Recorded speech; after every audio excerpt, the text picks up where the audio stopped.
اس مہینے کے اندر ایک واقعہ رونما ہوا جس کو واقعہ عفق کہا جاتا ہے، اور یہ بہت کم جو ہے لوگ بیان کیا کرتے ہیں۔ ماہ شعبان المعظم کے اندر جس طرح شب معراج ہے، اسی طرح واقعہ عفق ہے۔ عفق کہتے ہیں بہتان کو، بہتان تراشی کو، کسی کے اوپر تہمت لگا دینا زنا کی، اس کو جو ہے عفق کہا جاتا ہے۔ غزوہ بنی مصطلق، امام الانبیاء نے اس غزوے کے اندر خود شرکت فرمائی۔ سن 6 ہجری شعبان المعظم کے مہینے کے اندر غزوہ بنی مصطلق رونما ہوا۔ امام الانبیاء صحابہ کرام کے ساتھ موجود ہیں۔ غزوہ بنی مصطلق کے اندر جب واپسی کا ارادہ ہوا، امام الانبیاء نے لشکر کو روانگی کا حکم دیا۔ لشکر وہاں سے چل پڑا۔ حضرت عائشہ صدیقہ رضی اللہ تعالی عنہا جس کجاوے کے اوپر سوار تھی، اس کجاوے کے اوپر پردہ بنا ہوا تھا۔ حضرت عائشہ صدیقہ قضائے حاجت کے لیے تھوڑا دور چلی گئی۔ وہاں پہ آپ کا ہار ٹوٹ گیا۔ ہار کو تلاش کرتے ہوئے آپ کو دیر ہو گئی۔ جب واپس آتی ہے اس جگہ پہ قافلہ جا چکا ہوتا ہے۔ حضرت عائشہ صدیقہ وہاں پہ دانش مندی کا مظاہرہ کرتے ہوئے بیٹھ جاتی ہیں، اپنے اوپر چادر اوڑھ کے، پردہ اوڑھ کے بیٹھ جاتی ہیں۔ میرے دوستوں، قافلہ چل پڑتا ہے۔ امام الانبیاء نے ایک صحابی حضرت صفوان ابن معطل رضی اللہ تعالیٰ عنہ کی ڈیوٹی لگی تھی کہ آپ جہاں بھی ہم جائیں گے، آپ آخر پہ آئیں گے، کسی کی کوئی چیز گم ہو جائے تو آپ اٹھا کر لیں گے۔ حضرت صفوان ابن معطل رضی اللہ تعالیٰ عنہ وہاں پر ارد گرد کچھ چیزیں تلاش کر رہے تھے، باقی قافلہ جا چکا تھا۔ حضرت صفوان ابن معطل جب اس جگہ پہ پہنچتے ہیں تو پہچان لیتے ہیں کہ یہ تو سیدنا عائشہ صدیقہ رضی اللہ تعالیٰ عنہ یہاں پر بیٹھی ہوئی ہے۔ حضرت عائشہ صدیقہ سے پوچھتے ہیں، اے عائشہ، اللہ آپ کا بھلا کرے، آپ یہاں پر کیسے؟ حضرت عائشہ صدیقہ فرماتی ہیں قافلہ جا چکا ہے اور وہ بھول کر چلے گئے ہیں۔ انہوں نے یہی سمجھا ہے کہ میں کجاوے کے اندر موجود ہوں، لیکن میں قضائے حاجت کے لیے ذرا دور چلی گئی تھی۔ حضرت صفوان ابن معطل رضی اللہ تعالیٰ عنہ فرماتے ہیں، اے عائشہ، میں کجاوا کس لیتا ہوں، اپنے اونٹ کو بٹھاتا ہوں، آپ سوار ہو جائیے۔ حضرت عائشہ صدیقہ سوار ہو جاتی ہے۔ جب قافلہ مدینے کے قریب پہنچتا ہے، سامنے عبداللہ ابن ابی منافق رئیس المنافقین ظاہر ہو جاتا ہے اور اس کو موقع مل جاتا ہے، وہ مدینے کے اندر افواہ پھیلاتا ہے، سیدنا عائشہ صدیقہ کے خلاف بہتان تراشی، الزام تراشی کرتا ہے۔ عبداللہ ابن ابی منافق نے کہا تھا، معاذ اللہ، عائشہ صدیقہ پاک نہیں ہے، اس کا دامن پاک نہیں ہے، مدینے کے اندر افواہ پھیلاتا ہے۔ ادھر حضرت عائشہ صدیقہ جب گھر کے اندر تشریف لاتی ہیں، ان کو پتہ نہیں ہے کہ میرے خلاف بہتان کھڑا ہو گیا ہے۔ امام الانبیاء حضرت عائشہ صدیقہ کے پاس آتے ہیں، سلام کر کے خیر خیریت پوچھ کے واپس چلے جاتے ہیں۔ چند دن گزر جاتے ہیں، حضرت عائشہ صدیقہ بڑی غمگین ہے، پریشان ہے، یا اللہ کیا ماجرا ہے؟ اللہ کے محبوب آتے ہیں، پہلے والا حال نہیں ہے، پہلے والا چہرہ نہیں ہے، میرے سامنے آتے ہیں بڑے اداس ہو کر، بڑے غمگین ہو کر، پھر واپس چلے جاتے ہیں۔ عائشہ صدیقہ پریشان ہے۔ ادھر عبداللہ ابن ابی منافق بہتان پھیلاتا ہے، الزام تراشی کرتا ہے۔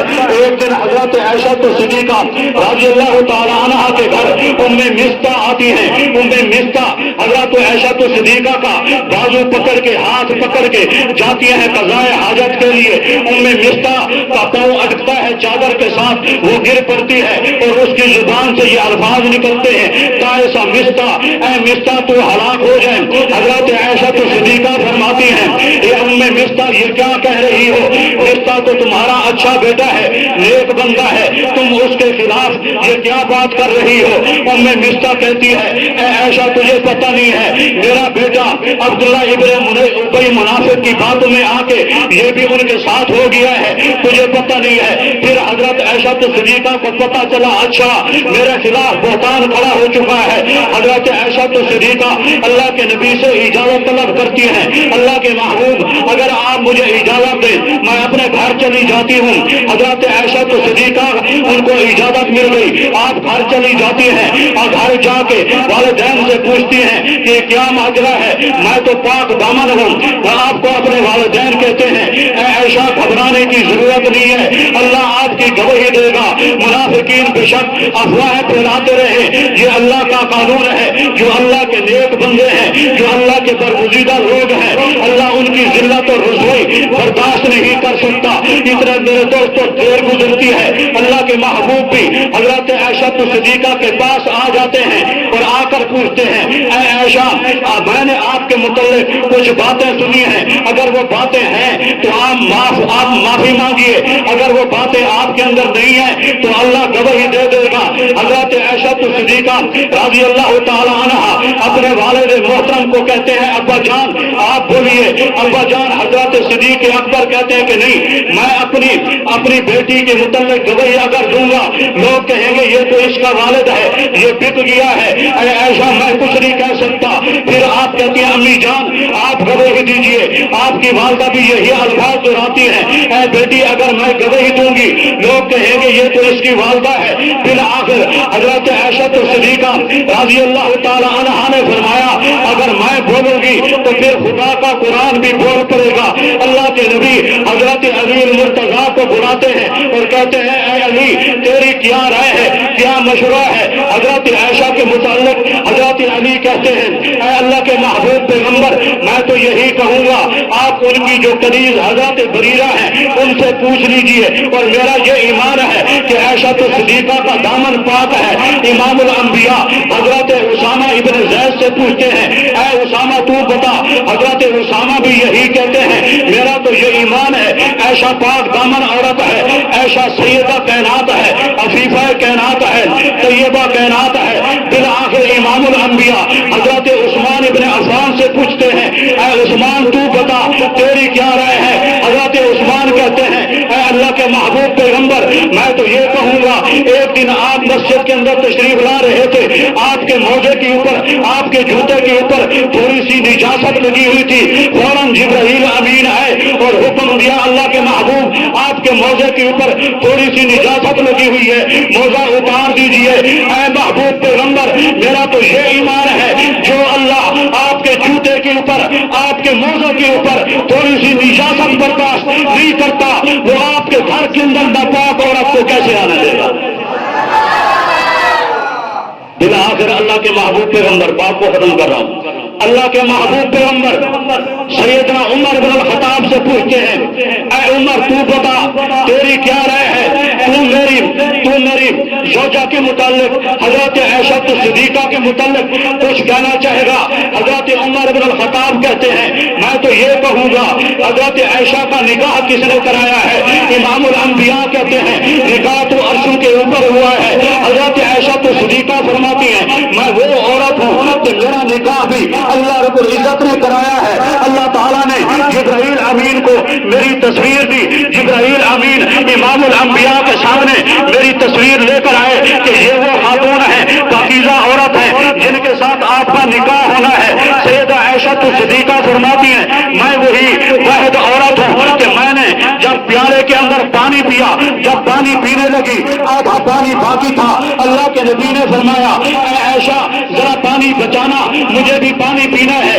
اللہ کے نبی سمجھانا چاہتے تھے بیوی سے محبت کا اظہار کیسے کیا جاتا ہے. اللہ کے نبی نے پیالہ اٹھایا اور کہا اے عائشہ مجھے یہ بتا آپ نے جس جگہ سے پانی پیا تھا, جس جگہ کے اوپر آپ کے رخسار آپ کے ہونٹ لگے تھے وہی جگہ مجھے بتلا, اسی جگہ کے اوپر ہونٹ رکھ کے میں پانی پینا چاہتا ہوں. عائشہ صدیقہ فرماتی ہے جس جگہ کے اوپر میرے ہونٹ لگے ہیں اسی جگہ کے اوپر اللہ کے نبی نے اپنے ہاتھ مبارک رکھ کے پانی پیا ہے. عائشہ صدیقہ فرماتی ہیں میں وہ واحد عورت ہوں کہ جب اللہ کے محبوب دنیا سے جا رہے تھے میری جھولی تھی اور اللہ کے محبوب کا سر مبارک تھا.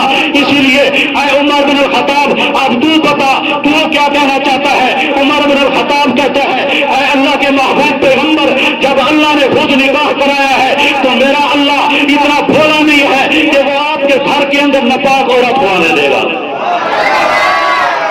بس یہ بات کرنی تھی، جب یہ بات سیدنا عمر بن الخطاب نے کی تو اللہ رب العزت نے عائشہ صدیقہ کی گواہی دینے کے لیے سورۃ النور کی کم و بیش 18 آیات اتار کے رکھ دی، اور جس کے آخری الفاظ یہ ہیں سبحانک ھذا بہتان عظیم، اے عائشہ تو پاک ہے، یہ بہتان عظیم ہے، یہ عبداللہ ابن ابی منافق نے بہتان گھڑا ہے، اے عائشہ تو پاک ہے، تیرا مقابلہ کوئی نہیں کر سکتا، اس لیے میں کہوں گا اللہ کے نبی اللہ رب العزت کا محبوب بھی بڑا محبوب پیغمبر ہے، بڑا عظیم پیغمبر ہے، آپ کی ازواج مطہرات بھی بڑی عظیم ہیں، آپ کے صحابہ بھی بہت عظیم ہیں، جس طرح اللہ کے محبوب کا کوئی مقابلہ نہیں کر سکتا، اسی طرح آپ کے ازواج مطہرات کا بھی کوئی مقابلہ نہیں کر سکتا، اسی طرح آپ کے صحابہ کا بھی کوئی مقابلہ نہیں کر سکتا، یہ میرا ایمان ہے۔ اللہ کے محبوب پیغمبر تو وہ پیغمبر ہیں جن کے متعلق اللہ تعالیٰ فرماتا ہے لولاک لما خلقت الافلاک لولاک لما خلقت الجنہ، اگر میرے آقا نہ ہوتے جنت نہ ہوتی، جہنم نہ ہوتی، اگر میرے آقا نہ ہوتے زمین نہ ہوتی، آسمان نہ ہوتا، اگر میرے آقا نہ ہوتے چاند سورج ستارے نہ ہوتے، اگر میرے آقا نہ ہوتے حجر و شجر نہ ہوتے، شمس و قمر نہ ہوتے، بر و بحر نہ ہوتے، اگر میرے آقا نہ ہوتے یہ آسمان ستاروں سے مزین نہ ہوتا، اگر میرے آقا نہ ہوتے کوہسار نہ ہوتے، ندی نالے نہ ہوتے، اس لیے کسی نے کہا اگر میرے آقا نہ ہوتے کلیوں میں تبسم نہ ہوتا، اگر میرے آقا نہ ہوتے بلبل میں ترنم نہ ہوتا، اگر میرے آقا نہ ہوتے پھولوں میں مہک نہ ہوتی، اگر میرے آقا نہ ہوتے کلیوں میں چہک نہ ہوتی، اگر میرے آقا نہ ہوتے کہ رات کے اندر سارے ہنچے پریشان ہوتے، اس لیے شاعر نے طرف کر رہا کتاب فطرت کے سر ورق پہ جو نام احمد رقم نہ ہوتا، کتاب فطرت کے سر ورق پہ جو نام احمد رقم نہ ہوتا تو نقش ہستی ابھر نہ سکتا، وجود لاہو قلم نہ ہوتا، تیرے غلاموں میں بھی نمایاں جو تیرا عکس کرم نہ ہوتا تو بارگاہ ازل سے تیرا خطاب خیر الامم نہ ہوتا۔